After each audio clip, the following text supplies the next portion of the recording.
ಎಲ್ಲರಿಗೂ ಕೂಡ ಬೆಳಗಿನ ಶುಭೋದಯಗಳು. ನನ್ನ ಪ್ರೀತಿಯ ದ್ವಿತೀಯ PUC ವಿದ್ಯಾರ್ಥಿಗಳೇ ಹಾಗೂ ನನ್ನ ವೆಲ್ ವಿಷರ್ಸ್ಗಳೇ, ಆಯಿತಾ. ಸ್ಪೆಷಲ್ಲಾಗಿ ನನ್ನ ಎನಿಮೀಸ್ಗಳೇ, ಯಾರು ಕೂಡ ಇಲ್ಲ, ಆದರೂ ಕೂಡ ಅದೇನೋ ಹೇಳ್ತಿರಲ್ವ, ಹಂಗಿರುತ್ತೆ ಪ್ರಪಂಚ ಅನ್ನುವಂಥದ್ದು. Anyhow, God bless you. ಮುಂದೆ ತಾವುಗಳು ಬೆಳೀತಿದ್ದೀರಾ ಅಂದರೆ ಹಿಂದೆ ಶತ್ರುಗಳು ಇರಲೇಬೇಕು ಅಂತ. ಯಾಕಂದರೆ ಗಾರ್ಡನರ್ ಪಾಠವನ್ನು ತಾವುಗಳು ಓದಿದಾಗ ಸೆಕೆಂಡ್ ಇಯರ್ PUCನಲ್ಲಿ ಒಂದು ಮಾತನ್ನು ಹೇಳ್ತಾನೆ, God has gifted Tammanna with everything even with enemy ಅಂತ. ಅವನಿಗೆ ಜೊತೆಗೆ ಒಂದು ಎನಿಮಿ ಕೂಡ ಕೊಟ್ಟಿದ್ದಾನೆ ಅಂತ, ಹೌದಲ್ವಾ? ಎನಿಹೌ, ಬನ್ನಿ ಸರ್, ಯಾವುದಿದು ಕುಮಟಾದಿಂದ ಕಳಿಸಿರುವಂಥ ಇಂಗ್ಲೀಷ್ ಪ್ರಶ್ನೆ ಪತ್ರಿಕೆಯ ಕೀ ಆನ್ಸರ್ಗಳನ್ನು ಇಲ್ಲಿ ಅಪ್ಲೋಡ್ ಮಾಡ್ತಾ ಇದ್ದೇನೆ. ಇದು ನಮಗೆ ಸಂಬಂಧ ಇಲ್ಲ ಅಂತ ಅಂದ್ಕೊಂಡವರು ಸೆಕೆಂಡ್ ಇಯರ್ PUC ನಿಮ್ಮಷ್ಟು ಮೂರ್ಖರು ಯಾರೂ ಅಲ್ಲ sir. Please try to solve all district question papers, ಹೌದಲ್ವಾ? ನಿಮ್ಮ ಎಕ್ಸಾಮ್ಗಿಂತ ಮುಂಚೆ ಪ್ರತಿಯೊಂದು ಜಿಲ್ಲೆಗಳ ನಮ್ಮ ಯಾವುದಂತೀರ ಸ್ಪೆಷಲ್ಲಾಗಿ ಇಂಗ್ಲೀಷ್ ಕ್ವಶನ್ ಪೇಪರ್ಗಳನ್ನು ಸಾಲ್ವ್ ಮಾಡಿ ಸರ್. ನೋಡಿ, ಈ ಒಂದು ಪ್ರಶ್ನೆ ಪತ್ರಿಕೆಯನ್ನು ಕಳಿಸಿಕೊಟ್ಟಂತಹ ಪವನ್ ನಾಯಕ್ ಅವರಿಗೆ ಧನ್ಯವಾದಗಳು ತಿಳಿಸ್ತಾ ಇದ್ದೇನೆ. ಧನ್ಯವಾದಗಳು ಪವನ್ ನಾಯಕ್ ಅವರೇ. ಹಾಗೂ ನಮ್ಮ ದರ್ಶನ್ ಅವರಿಗೂ ಕೂಡ ಧನ್ಯವಾದಗಳನ್ನು ತಿಳಿಸ್ತಾ ಇದ್ದೇನೆ. ಈ ಇಬ್ಬರು ವಿದ್ಯಾರ್ಥಿಗಳು ಸುಮಾರು 4 ರಿಂದ 5 ಪ್ರಶ್ನೆ ಪತ್ರಿಕೆಗಳನ್ನು ನಮಗೆಲ್ಲ ಕಳಿಸಿಕೊಟ್ಟಿರುವಂಥದ್ದು. ಗಾಡ್ ಬ್ಲೆಸ್ ಯು ಇಬ್ಬರಿಗೂ ಕೂಡ. ಬನ್ನಿ ಸರ್, ದಯವಿಟ್ಟು ಈ ಒಂದು ಕೀ ಆನ್ಸರ್ಗಳನ್ನು ಕ್ರಾಸ್ ಚೆಕ್ ಮಾಡಿಕೊಂಡು ತಾವು ಗಳಿಸಿದಂಥ ಉತ್ತರಗಳನ್ನು ಅಂಕಗಳನ್ನು ನಮಗೆ ಪೋಸ್ಟ್ ಮಾಡಬೇಕು, ಆಯಿತಾ, ಕಮೆಂಟ್ಸ್ಗಳಲ್ಲಿ. God bless you all. ಈಸಿಯಾದ ಕ್ವಶನ್ ಪೇಪರನ್ನು ಪ್ರಿಪೇರ್ ಮಾಡಿದ್ದಾರೆ ನಮ್ಮ ಕುಮಟದವರು. ಧನ್ಯವಾದಗಳು ಸರ್. ರೀಸನ್ ಇಷ್ಟೇ, ಎಷ್ಟು ಈಸಿ ಪ್ರಿಪೇರ್ ಮಾಡ್ತಿರೋ ಅಷ್ಟು ಇಂಟರ್ನಲ್ ಮಾರ್ಕ್ಸು ಹೆಚ್ಚಿಗೆ ಆಗ್ತಾ ಹೋಗುತ್ತೆ ಮಗುದು, ಆಯಿತಾ. Answer the following questions by choosing the right options ಅಂತ ಇದೆ. Dash is compare to a rich jewel. ನಾನು ಪ್ರಿಪೇರ್ ಮಾಡಿದಂಥ ಒಂದು ವಿಡಿಯೋ MCQs 4 ಪಾಠದ ಮೇಲೆ ಒಂದು MCQsಗಳನ್ನು ಪ್ರಿಪೇರ್ ಮಾಡಿದ್ದೆ. ಫೇಸ್ ಟು ಫೇಸ್ ವಿಡಿಯೋ ಆಗಿತ್ತು. ಆ ಫೇಸ್ ಟು ಫೇಸ್ ವಿಡಿಯೋದಲ್ಲಿ ತಾವುಗಳು ಚೆಕ್ ಮಾಡ್ಕೋಬೋದು. ಆ ವಿಡಿಯೋ ಒಂದು ಕಡೆ ಇಟ್ಕೊಂಡು ಈ ಒಂದು ವಿಡಿಯೋ ಎರಡೂ ಪ್ಲೇ ಮಾಡ್ತಾ ಹೋದರೆ ಸುಮಾರು ಇಲ್ಲಿ 40ಕ್ಕೆ 30 ಅಂಕ ಅಂತೂ ಬಂದಿದೆ. ಇನ್ನು 10 ಅಂಕ ಎಲ್ಲಿಗೆ ಸರ್ ಹೋಯಿತು ಅಂತ ತಾವುಗಳು ಕೇಳಿದಾದರೆ ಅದು ಪ್ಯಾಸೇಜು ಅದು ಇದು ಹೋಗಿರುತ್ತೆ ಅಷ್ಟೇ. ಯಾವುದೋ ಒಂದು ಪ್ಯಾಸೇಜ್ ಬಂದಿರುತ್ತಲ್ವ. ಹಾಗಾಗಿ ಪ್ರೀತಿಯ ವಿದ್ಯಾರ್ಥಿಗಳೇ, dash is compare to a rich jewel ಅಂತ ಇದೆ. ಇಥೋಪಿಯನ್ಸ್ ರಿಚ್ ಜ್ಯುವೆಲ್ ಅಂತ ಹೇಳಿದ್ರೇ ನಮ್ಮ ಜೂಲಿಯೆಟ್ ಅಂತ ಇಲ್ಲಿ ಆನ್ಸರ್ ಇದೆಯಾ? Yes, right answer is B, Juliet. There were dashed men in the army of Monaco. ಸುಮಾರು ಒಂದು 10 ಪ್ರಶ್ನೆ ಪತ್ರಿಕೆಗಳ ಉತ್ತರಗಳನ್ನು ನಾನು ಅಪ್ಲೋಡ್ ಮಾಡಿದ್ದೇನೆ, ಹೌದಲ್ವಾ? ಒಂದು 10 ಕ್ವಶನ್ ಪೇಪರನ್ನು ಸಾಲ್ವ್ ಮಾಡಿದ್ದೇನೆ ಇಂಗ್ಲೀಷಿಂದು. ಅದರಲ್ಲಿ ತಾವುಗಳು ನೋಡೋದಾದರೆ ಈ ಪ್ರಶ್ನೆ ಪದೇ ಪದೇ ಪದೇ ತಿರುಗಿ ಬರ್ತಾ ಇದೆ, ರಿಪೀಟ್ ಆಗ್ತಾ ಇದೆ. ಪ್ಲೀಸ್ ಕಮೆಂಟ್ ಮಾಡಿ ಇದಕ್ಕೆ ಆನ್ಸರ್ ಏನು ಅಂತ. There were dash men in the army of Monaco. 2D year ಪಾಠದಲ್ಲಿ ಇರುವಂಥ ಮೊನಾಕೋ ದೇಶದಲ್ಲಿ ಇದ್ದಂತಹ ಆರ್ಮಿಯ, ಆಯಿತಾ, ಆರ್ಮಿ ಎಷ್ಟಾಗಿತ್ತು ಅಂತ, ಅವ್ರ ಹತ್ರ ಎಷ್ಟಿತ್ತು ಅಂತ. 16 16 ಅಥವಾ 6 ಓನ್ಲಿ 6 ಅಥವಾ 60 60 ಆರ್ 100 ಇದರಲ್ಲಿ ಯಾವುದು ಅಂತ. The kinglet of Monaco found a special source of revenue from dash ಅಂತ ಇದೆ. ಬಹಳ ಈಸಿಯಾದಂಥ ಉತ್ತರ ಇದು 3ನೆಯ ಪ್ರಶ್ನೆಗೆ. The kinglet of Monaco found a special source of revenue.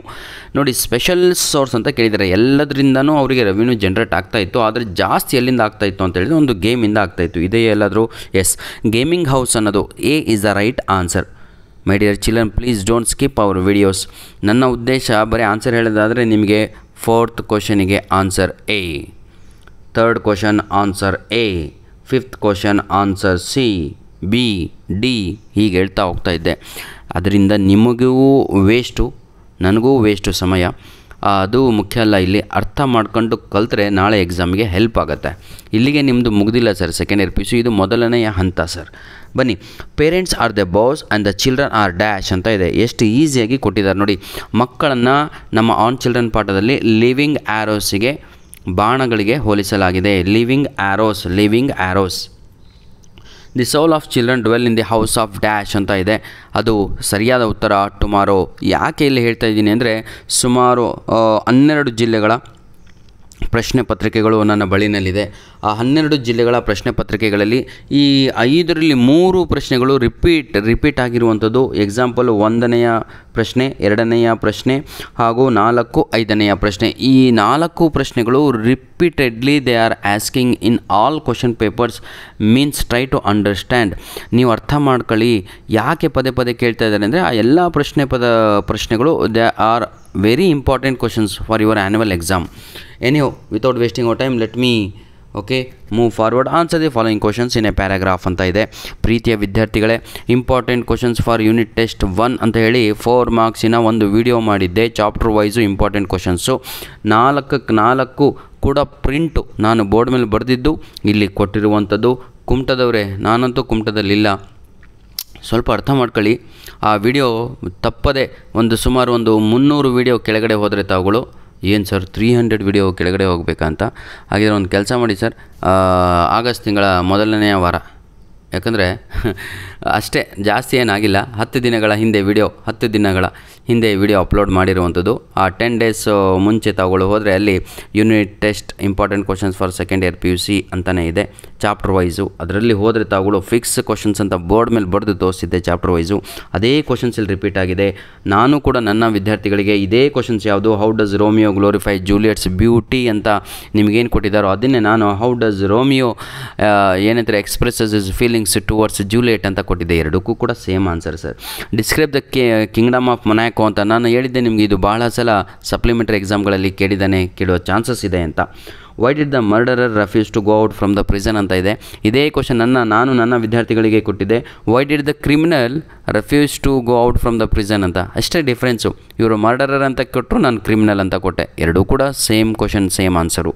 ನಂತರದಲ್ಲಿ how is the parent and the children relationship brought out in on children. Same question ನಾನು ನನ್ನ ವಿದ್ಯಾರ್ಥಿಗಳಿಗೆ ಕೊಟ್ಟಿದ್ದೆ. ಧನ್ಯವಾದಗಳು ಪ್ರೀತಿಯ ವಿದ್ಯಾರ್ಥಿಗಳೇ. ನಿಮ್ಮ ಪ್ರೀತಿ ಸಹಕಾರ ಹೀಗೆ ನಮ್ಮ ಜೊತೆ ಮುಂದೆ ಇರಲಿ.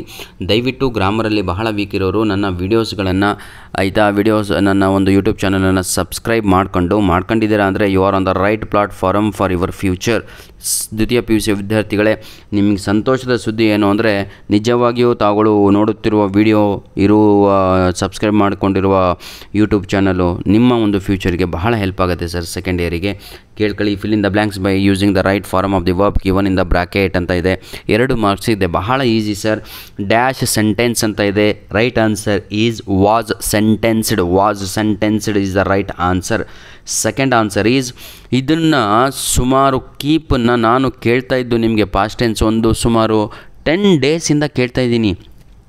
ಆಗಸ್ಟ್ 1ನೇ ತಾರೀಕಿನಿಂದ, ಇವತ್ತು 20 ಅಲ್ವಾ, ಆಗಸ್ಟ್ 1ನೇ ತಾರೀಕಿನಿಂದನೂ ಕೇಳ್ತಾನೆ ಇದ್ದೀನಿ. ಪ್ರೀತಿಯ ಮಕ್ಕಳೇ, ಕೀಪಿಗೆ ಪಾಸ್ಟ್ ಟೆನ್ಸ್ ಬರೀರೋ ಕಮೆಂಟಲ್ಲಿ ಹಾಕಿ ಅಂತ ಒಂದು 10 ಜನ 10-20 ಜನ ಹಾಕ್ತೀರಾ, ಸಾವಿರಾರು ಜನ ವಿಡಿಯೋ ನೋಡ್ತೀರಾ ನಂದು. ಕೀಪಿಗೆ ಪಾಸ್ಟ್ ಟೆನ್ಸು ದಯವಿಟ್ಟು ಹಾಕಿ, ಯಾಕಂದರೆ ಭಾಳ ಜನ ಬರೀತಾ ಇರೋದು ಕೀಪ್ಡ್ ಕೀಪ್ಸ್ ಅಂತ ಬರೀತೀರಾ. ಪಾಸ್ಟ್ ಟೆನ್ಸ್ಗೆ ಎಲ್ಲದೂ ಕೂಡ ಇಡಿ ಸೇರ್ಸೋದಿರ್ತಿದ್ರೆ ಗೋಗೆ ಪಾಸ್ಟ್ ಟೆನ್ಸ್ ಗೋಡ್ ಅಂತ ಬರೀತಿದ್ರು ಸರ್. ಎಲ್ಲದಕ್ಕೂ ಎಸ್ ಅಂತ ಸೇರಿಸಿದರೆ ಅದು ಸಿಂಪಲ್ ಪ್ರೆಸೆಂಟ್ ಟೆನ್ಸ್ ಆಗುತ್ತೆ. ಎಸ್ಸು ಪಾಸ್ಟ್ ಟೆನ್ಸಲ್ಲಿ ಬರೋದೇ ಇಲ್ಲ. ಎನಿಹೌ, ಇದಕ್ಕೆ ಉತ್ತರವನ್ನು ನೀವೇ ಕಳಿಸಬೇಕು ನನಗೆ, ಆಯಿತಾ. What is the answer for this second one? What do the underline word in the following sentence extra for to? ಪ್ರೀತಿಯ ವಿದ್ಯಾರ್ಥಿಗಳೇ, ಗ್ರಾಮರಲ್ಲಿ ದಯವಿಟ್ಟು ವೀಕ್ ಇರೋರು ನನ್ನ ಎಲ್ಲ ಗ್ರಾಮರ್ಸ್ ನಿಮಗೇನು ಬೇಕು ಆನ್ಯುವಲ್ ಎಕ್ಸಾಮ್ ಈಗಾಗಲೇ ಅಪ್ಲೋಡ್ ಮಾಡಿ ಇಟ್ಟಿದ್ದೇನೆ. ಗ್ರಾಮರ್ಸ್ ವಿಡಿಯೋಗಳನ್ನು ತಪ್ಪದೇ ನೋಡಿ. ನಾನು ಹೇಳ್ತೀನಲ್ವಾ, you will be the perfect. ನೀವೇ ಬೇರೆಯವ್ರಿಗೆ ಹೇಳ್ಕೊಡ್ತೀರಾ, ಆ ಲೆವೆಲಿಗೆ ಗ್ರಾಮರನ್ನು ಅಲ್ಲಿ ಟೀಚ್ ಮಾಡಿದ್ದೇನೆ. Kannada to Kannada, English to Kannada. Help ತಗೊಳ್ಳಿ, ಆಯಿತಾ. ನಿಮಗೆ ಅರ್ಥ ಆಗಲಿಲ್ಲ ಅಂದರೆ ಕಮೆಂಟ್ ಮಾಡಿ, I will try. What do the underline ಅಂತ ಇದೆ, ಇದನ್ನು ಓದಬೇಕು 4 ಲೈನ್ ಒಂದೇ ಸಲ ಓದೋಣ. Rivers continue to be very important source of food. ನದಿಗಳು ನಮಗೆ ಫುಡ್ಡಿಗಾಗಿ ಬಹಳ ಒಳ್ಳೆಯ ವ್ಯವಸ್ಥೆಯನ್ನು ಮಾಡಿಕೊಟ್ಟಿದ್ದಾವೆ. ಯಾಕೆ ಅಂತ ಹೇಳಿದರೆ, ಯಾವ ರೀತಿಯಾಗಿ ಸರ್ ಅಂತ ಹೇಳಿದರೆ, ನಮ್ಮ ಗದ್ದೆಗಳಿಗೂ ಅದೇ ನೀರನ್ನು ಬಳಸ್ತೀವಿ. ಅದೇ ರಿವರಲ್ಲಿ ನಾವು ಫಿಶ್ ಅಂದರೆ ಮೀನುಗಳು ಕೂಡ ನಾವು ಬಳಸ್ಕೊತೀವಿ, ಹೌದಲ್ವಾ. Apart from being A rich source of fish they indirectly aid the agriculture. ಈಗ ಅಂಡರ್ಲೈನ್ ವರ್ಡು ಅದು ಏನನ್ನು ವ್ಯಕ್ತಪಡಿಸುತ್ತೆ, ರೆಫರ್ ಅಂತ ಕೊಟ್ಟಿದ್ದಾರೆ. ದೇ ಇಂಡೈರೆಕ್ಟ್ಲಿ, ದೇ ಅಂದರೆ ಏನು, ನದಿಗಳು ಅಂತ. ಹಾಗಿದ್ರೆ ಫಸ್ಟ್ ಆನ್ಸರ್ ಈಸ್ ರಿವರ್ಸ್. ಬರೀ ರಿವರ್ ಅಲ್ಲ, ರಿವರ್ಸ್ ಅಂತ ಬರಿಬೇಕು, ಆಯಿತಾ.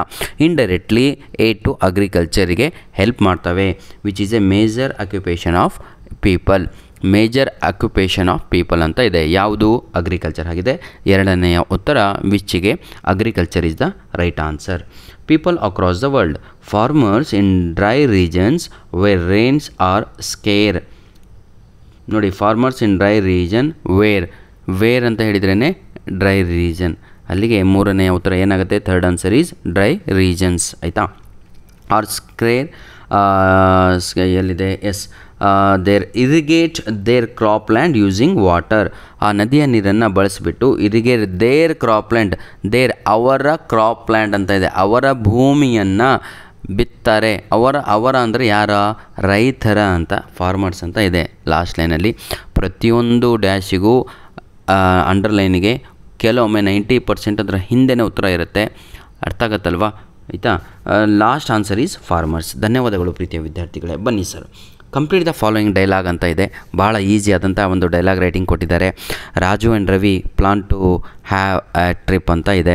ನೋಡೋಣ. ರಾಜು ಕೆಲಸ ಮಾಡ್ತಾ ಇದ್ದಾರೆ. ರಾಜುಗೆ ಅವರ ಬಾಯ್ಸ್ ಅವರು ಮೈ boss told me that I would take A vacation. ಅವರಿಗೆ ಅವರ ಬಾಸ್ ಹೇಳಿದ್ದಾರೆ, ನೀನು ರಜಾ ತಗೊಂಡು ಹೋಗ್ಬೋದಪ್ಪ ಸ್ವಲ್ಪ ದಿನಗಳು ಅಂತ. ಅವಾಗ ರವಿ, ಈಸ್ ಇಟ್? ನಿಜ ಏನೋ? We shall go to a trip. ಹಾಗಿದ್ರೆ ನಾವು ಟ್ರಿಪ್ಪಿಗೆ ಹೋಗೋಣ ಬಾರೋ ಅಂತ. ಆವಾಗ ರಾಜು ಹೇಳ್ತಾನೆ, ಏನಂತ ಹೇಳ್ತಾನೆ, ಒಂದು ಊರನ್ನು ಸಜೆಸ್ಟ್ ಮಾಡ್ತಾನೆ. ಇಲ್ಲಿ ಸಜೆಸ್ಟ್ ಎ ಪ್ಲೇಸ್ ಅಂತ ಇದೆ, ಅದನ್ನು ತಾವುಗಳು ಬರೀಬೇಕು. ಏನಂತ ಬರೀತೀರಾ? ಶಲ್ ವಿ, ಹೌದಲ್ವಾ? We shall go to a trip ಅಂತ ಇದೆ. ಆವಾಗ ರಾಜು ಅವನು ಫಸ್ಟ್ ಹೇಳಬೇಕು, ಎಸ್ ಅಂತ ಹೇಳಬೇಕು. ಎಸ್. ಏನಂತ ಬರೀತೀರಾ? ಯಾವುದಾರ ಒಂದು ಪ್ಲೇಸ್ ತಗೊಳ್ಳೋಣ ಅಲ್ವಾ? ಯಾವ್ದು ತಗೊಳ್ತೀರಾ? ಬನ್ನಿ ಸರ್. ಸಜೆಸ್ಟ್ ಎ ಪ್ಲೇಸ್ ಅಲ್ವಾ? Shall we go to Rajasthan. ಡೈರೆಕ್ಟಾಗಿ ಶಲ್ ವಿ ಗೋ ಟು ರಾಜಸ್ಥಾನಿಗೆ ಹೋಗೋಣವಾ ಅಂತ ಕೇಳ್ತಾನೆ ರಾಜು. ಆವಾಗ ರವಿ ಹೇಳ್ತಾನೆ, ಡಿಸ್ಅಗ್ರಿ ಅಂತ ಇದೆ. Oh no.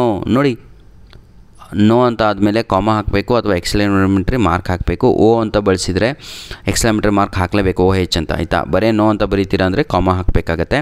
ಡಿಸ್ಅಗ್ರಿ ಅಂತ ಹೇಳಿದರೆ ತೋರಿಸ್ಬೇಕಲ್ಲಿ, ಬರೀಬೇಕಾಗತ್ತೆ. Oh no, it would be very hot in Rajasthan. ಈ ಸಮಯದಲ್ಲಿ ಹೋದರೆ ಬಹಳ ಹಾಟ್ ಇರತ್ತೆ ಕಣಪ್ಪ, ಆಗಲ್ಲ ನನ್ನ ಕೈಯಲ್ಲಿ ಅಂತ ರವಿ ಹೇಳ್ತಾನೆ. ಆವಾಗ Raju, you can use any place name instead of Rajasthan. You can use Delhi, you can write Goa, you can write Bengaluru, you can write Chennai, you can write Kashmir, Jammu, ಏನಾದರೂ ಬರೀರಿ, ಅಯೋಧ್ಯೆ, ಏನಾದರೂ ಬರಿಬೋದು. ಆಯಿತಾ? ಆವಾಗ ರಾಜು ಅವನಿಗೆ ಆಪ್ಷನ್ಸನ್ನು ಕೊಡ್ತಾನೆ. ರಾಜಸ್ಥಾನ್ ಬೇಡವಾ? ಒಂದು ಕೆಲಸ ಮಾಡೋಣ, then you only decide the place. ನೀನೇ ಡಿಸೈಡ್ ಮಾಡು whether to go to Rajasthan or Delhi. ರಾಜಸ್ಥಾನಿಗೆ ಹೋಗೋಣವೋ ಅಥವಾ ಡೆಲ್ಲಿ ಹೋಗೋಣವೋ ನೀನೇ ಡಿಸೈಡ್ ಮಾಡು ಅಂತ ಹೇಳಿಬಿಟ್ಟು ಆ ಒಂದು ಅಲ್ಲಿಗೆ ಕಾನ್ವರ್ಸೇಷನನ್ನು ಮುಗಿಸ್ತಾನೆ. ಇಲ್ಲಿಗೆ ಈ ಪೇಪರು ಸಂಪೂರ್ಣವಾಗಿ ಮುಗಿದೋಗುತ್ತೆ. ಧನ್ಯವಾದಗಳು ಕುಮಟಾ ಜಿಲ್ಲೆಯ ನಮ್ಮ ಶಿಕ್ಷಕರಿಗೆ, ಯಾಕಂದರೆ ಬಹಳ ಈಸಿಯಾಗಿ ಕ್ವಶನ್ ಪೇಪರನ್ನು ಪ್ರಿಪೇರ್ ಮಾಡಿದರು. ಇಲ್ಲಿಗೆ ಮುಗ್ದಂಗೆ ಇದೆ, ಯಾಕಂದರೆ ಮುಂದೆ ಏನೂ ಇಲ್ಲ ಸರ್. ಮ್ಯಾಚ್ ದ ಫಾಲೋಯಿಂಗನ್ನು ಕೊಟ್ಟುಬಿಟ್ಟಿದ್ದಾರೆ, ಭಾಳ ಈಸಿಯಾಗಿ ಹುಡುಗರು ಬರೆದಿರ್ತಾರೆ. ನೋಡಿ, ರೋಮಿಯೋ ಆ್ಯಂಡ್ ಜೂಲಿಯೆಟ್ ಅಂತ ಇದೆ, ಅದಕ್ಕೆ ಬರೆದವ್ರು ಯಾರು ಅಂದರೆ ವಿಲಿಯಮ್ ಶೇಕ್ಸ್ಪಿಯರ್. ರೌಲೈಟ್ ಅಂತ ಇದೆ, ಅದು 2 ಡಿಯರ್ ಪಾರ್ಟದ್ದು ಗೇಮಿಂಗ್ ಹೌಸ್ ಅಂತ, ಹೌದಲ್ವಾ? ಗ್ಯಾಂಬ್ಲಿಂಗ್ ಅಂತ. ಮೊನಾಕೋ ಅದೊಂದು ದೇಶ, ಟಾಯ್ ಕಿಂಗ್ಡಮ್ ಅಂತ ಕರಿತಾಯಿದ್ರು. ನೋಡಿ, ಇದು ಟಾಯ್ ಕಿಂಗ್ಡಮ್ ಭಾಳ ಸಲ ರಿಪೀಟ್ ಆಗಿದೆ ಎಕ್ಸಾಮಲ್ಲಿ, ನೆನ್ಪಿಟ್ಕೊಳ್ಳಿ. ನಂತರದಲ್ಲಿ ಚಿಲ್ಡ್ರನ್ ಅಂತ ಇದೆ, ಇದು 100% ಬರುವಂತಹ ಪ್ರಶ್ನೆ. ಚಿಲ್ಡ್ರನ್ ಅಂದರೆ ಯಾರು? ಲಿವಿಂಗ್ ಆರೋಸ್, ಅಲ್ಲೂ ಕೂಡ ಬಂದಿತ್ತಲ್ವಾ? ಡ್ಯಾಶಸಲ್ಲೂ ಬಂದಿತ್ತು, ಮ್ಯಾಚ್ ದ ಫಾಲೋಯಿಂಗಲ್ಲೂ ಬಂದಿದೆ. ಆರ್ಚರ್ ಅಂದರೆ ಯಾರು? God is the right answer. ಈಗ ನಿಮಗೆ ಡೌಟ್ ಇದ್ದರೆ ಅದು ಬಂದಿತ್ತೋ ಇಲ್ಲೋ ಅಂತ ನೋಡಿ. ಚಿಲ್ಡ್ರನ್ ಅನ್ನೋದು ಲಿವಿಂಗ್ ಆರೋಸ್ ಅಂತ ಇದೆ. ಎಷ್ಟನೇ ಪ್ರಶ್ನೆ? I think 3rd question I think. ನೋಡಿ, parents are the bows and the children are living arrows. ನೋಡಿ, 4ನೆಯ ಪ್ರಶ್ನೆ ಬಿ ಇಸ್ ದ ಆನ್ಸರು. ಅದೇ ರೀತಿಯಾಗಿ ಇಲ್ಲಿ ಮ್ಯಾಚ್ ದ ಫಾಲೋಯಿಂಗಲ್ಲಿ ಮತ್ತೆ ಅದನ್ನೇ ಕೊಡಲಾಗಿದೆ, ಹೌದಲ್ವಾ? ಆರ್ಚರ್ ಅಂದರೆ ಯಾರು? ಆರ್ಚರ್ ಪ್ಲೀಸ್ ಕಮೆಂಟಲ್ಲಿ ಬರೀರಿ. ದಯವಿಟ್ಟು ಎಷ್ಟು ಬರೀತಿರೋ ಅಷ್ಟು ತಾವುಗಳು ಪ್ರಿಪೇರ್ ಆಗ್ತೀರಾ ಎಕ್ಸಾಮಿಗೆ. ಓದೋದ್ರಿಂದ ಏನೂ ಆಗಲ್ಲ, ವಿಡಿಯೋಗಳು ನೋಡೋದ್ರಿಂದ. Read the following passage and answer the questions set on it ಅಂತ ಇದೆ. ವೇರ್ ವಾಸ್ ಭಾವೇಶ್ ಬಾರ್ನ್ ಅಂತ ಇದೆ. ಭಾಳ ಈಸಿ ಸರ್. ಎಲ್ಲಿ ವೇರ್ ವಾಸ್ ಭಾವೇಶ್ ಬಾರ್ನ್ ಹೇಳಿ ನೋಡೋಣ. ಅಲ್ಲಿ ಕ್ವಶನನ್ನು ತಾವುಗಳು ಓದಬೇಕು. ಈಗ ವೇರ್ ಅಂತ ಕೊಟ್ಬಿಟ್ರೆ ಇಲ್ಲಿ ಆನ್ಸರೇ ಇಲ್ಲ ಪ್ಯಾಸೇಜಲ್ಲಿ. ಹಾಗಾಗಿ ವಿದ್ಯಾರ್ಥಿಗಳಿಗೆ ವೆನ್ ಅಂತ ಅದನ್ನು ಚೇಂಜ್ ಮಾಡಿಸಿದ್ದಾರೆ. ವೆನ್ ವಾಸ್ ಭಾವೇಶ್ ಬಾರ್ನ್ ಅಂತ. ಅವರು ಯಾವಾಗ ಅಂತ ಹೇಳಿದರೆ 29 December 1970 is the right answer. Who is the founder of Sunrise candles ಅಂತ ಇದೆ. ಆಯಿತಾ? ಯಾರು ಫೌಂಡರ್ ಅದಕ್ಕೆ ಅಂತ? ಅದಕ್ಕೆ ಫೌಂಡರ್ ಯಾರು ಬೇರೆಯವರಲ್ಲ, ಡಾಕ್ಟರ್ ಭಾಟಿಯಾ. ಆಯಿತಾ? ಒಬ್ಬ ಯಾರು ಡಿಸೇಬಲ್ ಅವರು. ಆಯಿತಾ? ಅವರೊಬ್ಬ ಎಂಟರ್ಪ್ರಿನರು ಕೂಡ ಹೌದು ಹಾಗೂ ಫೌಂಡರ್ ಕೂಡ ಹೌದು. Who was Sunrise candle where was Sunrise candle started ಅಂತ ಇದೆ. ಎಲ್ಲಿ ಸ್ಟಾರ್ಟ್ ಆಗುತ್ತೆ ಅಂತ ಹೇಳಿದರೆ ಮಹಾಬಲೇಶ್ವರ, ಮಹಾರಾಷ್ಟ್ರ, ಇಂಡಿಯಾ. ಆಯಿತಾ? ಈ 3 ಕೂಡ ಅದಕ್ಕೆ ಉತ್ತರ ಆಗಿರುತ್ತೆ, 2. ನಂತರದಲ್ಲಿ ಯಾವುದಿದು? Yes, how many medals did Bhavesh win ಅಂತ ಇದೆ. ಎಷ್ಟು ಮೆಡಲ್ಗಳನ್ನು ಅವರು ಏನಂತೀರ ತಾವುಗಳು? ಹೌದು, 117 ಮೆಡಲ್ಸ್ಗಳನ್ನು ಅವರು ವಿನ್ ಆಗ್ತಾರೆ. ಈ ಒನ್ ಅಂತ ಬರೀಬೇಕು. ಒನ್ WONಗೆ ಪ್ರೊನೌನ್ಸಿಯೇಷನ್ ಒನ್ ಅಂತೀವಿ. ಆ್ಯಡ್ ಪ್ರಿಫಿಕ್ಸ್ ಅಂತ ಇದೆ. KNOWN. ಅದಕ್ಕೆ ಸರಿಯಾದ ಉತ್ತರ ಬಂದು ಅದನ್ನು ಪ್ರಿಫಿಕ್ಸು ಮಾಡಬೇಕು, ಆ್ಯಂಟೋನಿಮು ಕೂಡ ಮಾಡಬೇಕು. ಹೆಚ್ಚಿನ ಸಮಯ ತಗೊಂಡ್ರೆ ಕ್ಷಮಿಸಿ ಸರ್. ಅದಕ್ಕೆ ರೈಟ್ ಆನ್ಸರ್ ಈಸ್ ಅನ್ನೋನ್ ಅಂತ, ಅನ್ನೋನ್. ಧನ್ಯವಾದಗಳು. ನಿಮ್ಮ ಪ್ರೀತಿ ಸಹಕಾರ ಹೀಗೆ ನಮ್ಮ ಜೊತೆ ಮುಂದೆವರೆಯಲಿ. ದಯವಿಟ್ಟು ನಮ್ಮ ವೀಡಿಯೋಸ್ಗಳನ್ನು ನಿಮ್ಮ ಫ್ರೆಂಡ್ಸ್ಗಳಿಗೆ ಶೇರ್ ಮಾಡಿ ಅಂತ ಹೇಳ್ತಾ ವಿಡಿಯೋನ ಇಲ್ಲಿಗೆ ಮುಗಿಸ್ತಾ ಇದ್ದೇವೆ. God bless you all.